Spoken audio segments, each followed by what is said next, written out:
Today we are going to tour my home screen printing setup. I lost access to my school's printing program and printing processes after I graduated back in December. I decided that I wanted to screen print, but not having learned at the school, learning myself, and then not having the school's resources to do so, it felt like a very big overwhelming task to do. Over the last 7 months or so, I've been building this screen print setup that you're going to see today. So a little bit of background on the house. The house was built in 1957.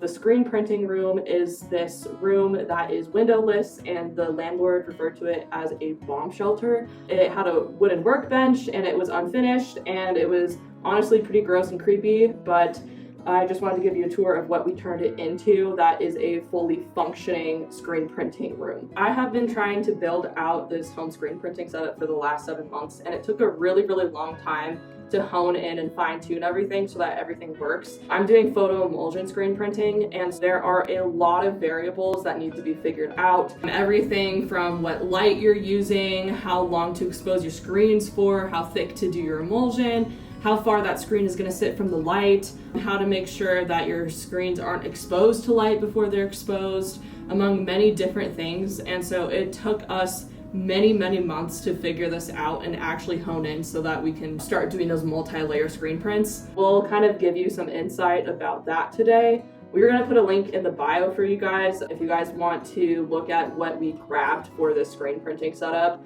Hopefully we'll have our website up and going so that we'll have some additional resources just as far as like how far we put the our light from the screen and all those fine little details and stuff like that. So here's the door to the bomb shelter. Let's go in. All right, and here it is. It's kind of a mess. We store a lot of other different things in here. For example, our mattress pad. The house came with a few doors and a lot of other stuff. By no means is this pretty or perfect. We're just trying to work with what we have, and we've made this space work for us. This is right where we go ahead and print. So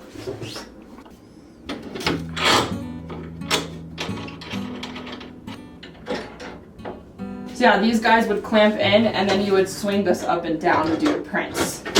Okay, so this house came with a workbench that was in here already. It was pretty dirty, so we cleaned it up using like a sander and everything. But the boards were really uneven right here, so what we decided to do was mount our screen clamps onto a big piece of plywood so that we would have a flat surface to screen print on.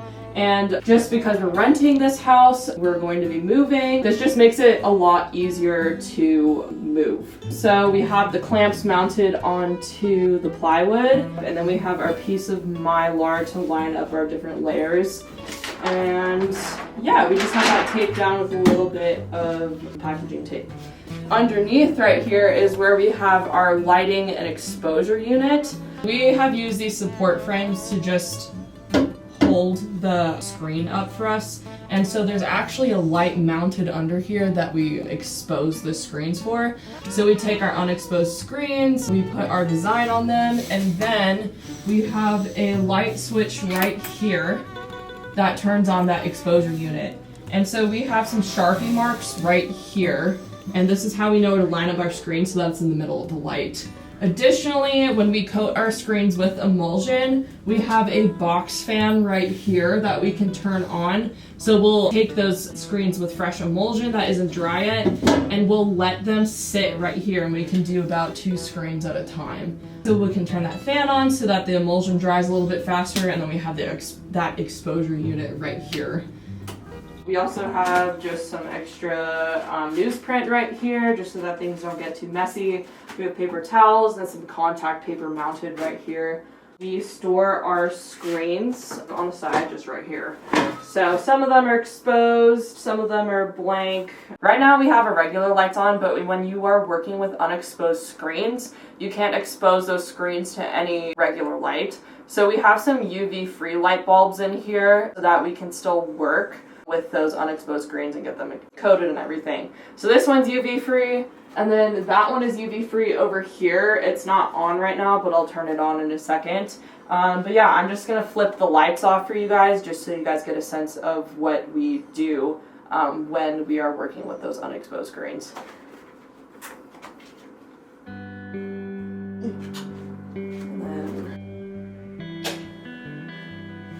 So the lights are off and this is bright enough for us to work with getting that emulsion on the screens and then exposing them. This is what we do, this is what we work with, and when we have unexposed screens in here and have the emulsion out, we keep the door closed and then we haven't really had a lot of issues. Alright, so this is our printing and exposure setup right here. Over here against this wall, we have all of our inks as well as some other supplies. I also do a little bit of relief printing, so you'll see some of those supplies as well on this wall. This is where I put all of my screen printing inks. I also have some relief stuff over here, but we have our squeegees over here, we have our little emulsion scoop, and then inks down here, as well as our emulsion and transparent base and stuff. I also have my ruler, which I help to tear down paper, as well as some other supplies. So we also have a pressure washer that we use to rinse out the screens once we're done printing off of them. So we just store that right here. We have these shelves over here that are built into the bomb shelter that make for great drying racks. So typically when I'm printing, I go from my screen over here, take the print, and then set them to dry over here. And we have just like a couple of random prints over here. We have a trash bag nailed up because printing creates a lot of trash between all the baby wipes and paper towels and contact paper that you use. So we just keep a trash bag nearby down here. So we have the drying racks right here, and then on this set of shelves over here is more of storage. So I have some of the prints that I've done neatly stacked right here. I have some torn down paper that I keep in these napkin holders that I got from Goodwill. I have some glass plates for relief. I just have my other supplies, including some newsprint, some paper towels, some baby wipes, some gloves, and then I have some tape right here and some scissors that really help. So they're really nice and handy, so I can just grab them off the wall and then go walk over there and print. Then on the bottom right here is where I keep some other supplies. So this is where I keep my paper that hasn't been printed on or torn down. So the cutting mat's right here, and typically what I'll do when I have to tear down paper is I'll just do this on the floor. So I usually put the cutting mat right here. I take my ruler from the wall over there and then tear down my paper right here on the floor. And then over here is where I keep all of my untorn paper. When I'm doing a print, I put the torn down paper size here in this napkin holder. And then any scraps that I have, I end up putting in this bin over here so that I can use for later for swatching or doing like little mini prints. And then lastly, about like this screen printing setup, so we would expose our screens in here and then we would rinse them out in the shower to rinse out the screen completely after we've printed. We took the pressure washer outside and did it there.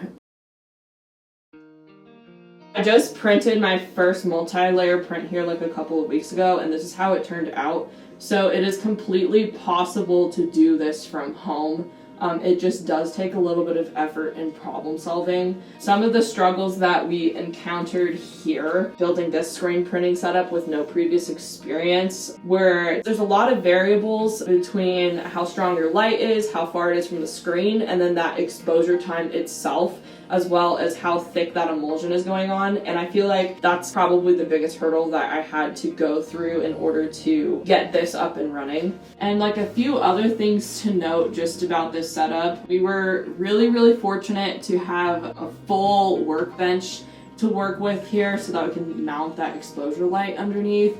We also are really lucky to have this entire room which doesn't have any windows, which just makes it perfect for screen printing. Other issues that we had was that when we ordered our exposure light off of Amazon, it did not come with the plug. So we had to go to Home Depot and figure out how to wire this thing ourselves. So that was a little side adventure that we didn't anticipate embarking on trying to make the screen printing setup. So when we link the products below, I'm gonna link a different light that will have a plug attached to it, but it will be like the same strength. So we are going to be tearing down this screen printing setup. I am moving, and so we'll have another video up pretty soon on how we decide to build the next screen printing setup at the new house. And the new house is a lot different than this one, so it's gonna look a lot different than before. But at least I've done this once before, and hopefully it goes a little bit more smoothly than last time, so.